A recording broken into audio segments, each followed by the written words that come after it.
today we're going to learn how to face paint a superhero.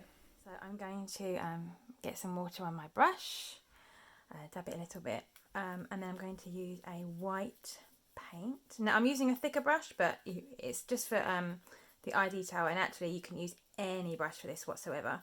And this design doesn't have any one stroke paints, it's all just standard paints, all just one colour. Now I'm going to start with the eye. You would normally have the person close their eyes, and then I'm just going to do a triangle up and then down, and then just fill it in. Just fill it in, just like that. And there we go, there we have our eyes. And then I'm going to go to a red colour, just plain red. And again, I'm using a thicker brush purely because it's a bit quicker, but not because I have to. Nice flat, thick brush. And I'm going to just go all the way over the top half of the head. Obviously not over the white. And I'm going to just go down to about here on the face.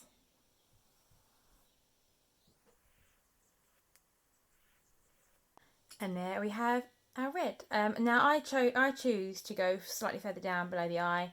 You could stop at the eye, or you could do the whole face. I'm just going to do a mask today. But yes, it doesn't matter how neat this is, because I'm going to do a bit of something over the top of it.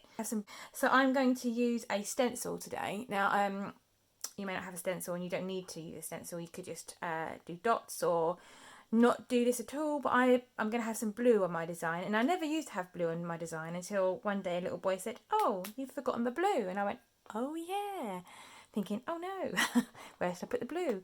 And then I just quickly picked up this stencil and just dabbed a bit of blue on, and actually I quite liked it, so I've kept it on the design now. With a stencil I use like a little dabber, but again you can use a sponge or, well yeah, a sponge or a dabber. And I'm going to put a little bit of spray on it, but not too much. When you're using a stencil, actually, you really need to have quite a dry sponge, or it can bleed in. And you need to make sure that the paint underneath is pretty dry as well. So I'm just going to have a little bit of a blue detail here,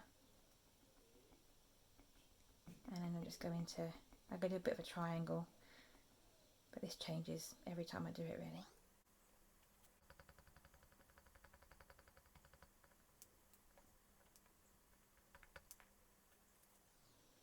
Okay, so there we have some blue. And you could do a bit of blue here if you wanted to.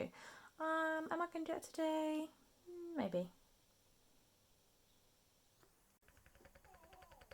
Now I had to do a bit of correcting there, because sometimes you'll do things and you think, why did I do that? Made it worse. So I had to do a bit of touching up here, because my stencil, because the paint wasn't dry enough properly underneath. So that'll teach me I need to wait till my paint is dry. And I know this, but still I rush things. Anyway, now I'm going to use a thin brush and a black paint to put in some line detail. I'm going to start with lining the white on the eye.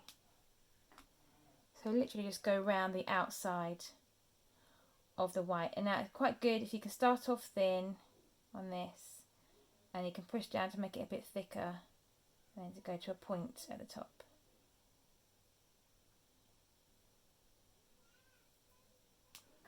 And then down, make it thicker, and then come thinner at the end.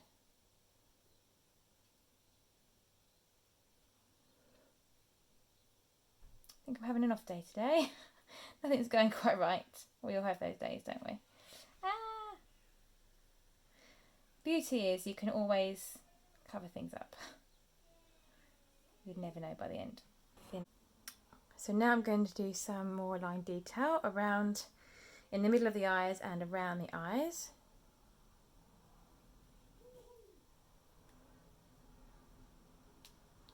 I'm going to push down from the top and make it thinner as I go down. Some slightly smaller ones in the middle of that.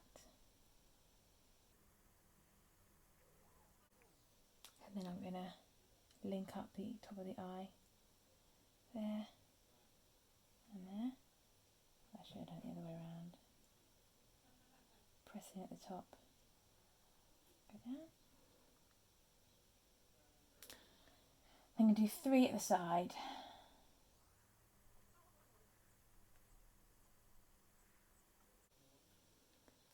We're then going to link those up by looping in the middle.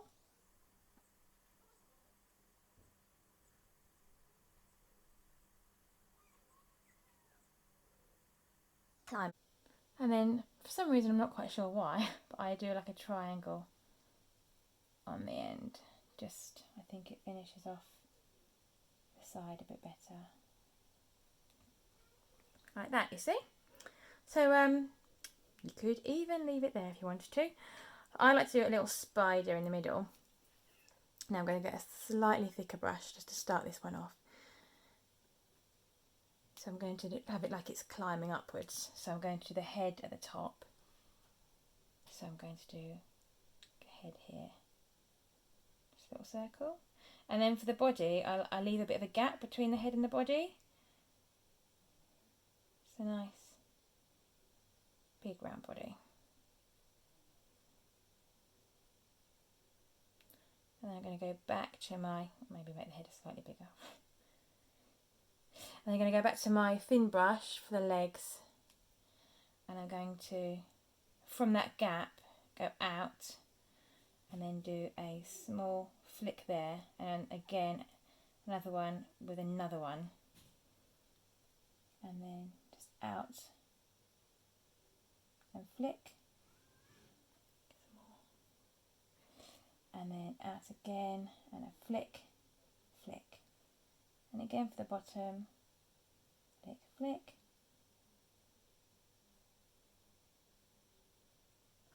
again, and there we go. And I will also do some white detail just as a bit of extra, because a spider's web often glistens, doesn't it? Now you could use a silver like liquid bling, but I'm not going to do that. I'm just going to use white just to do a bit of a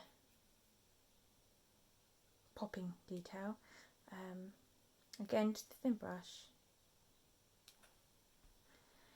I'm going to do the middle ones underneath.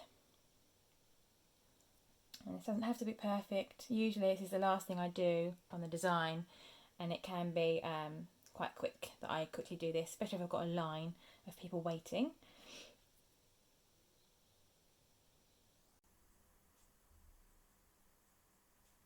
And then just a little bit on the spider.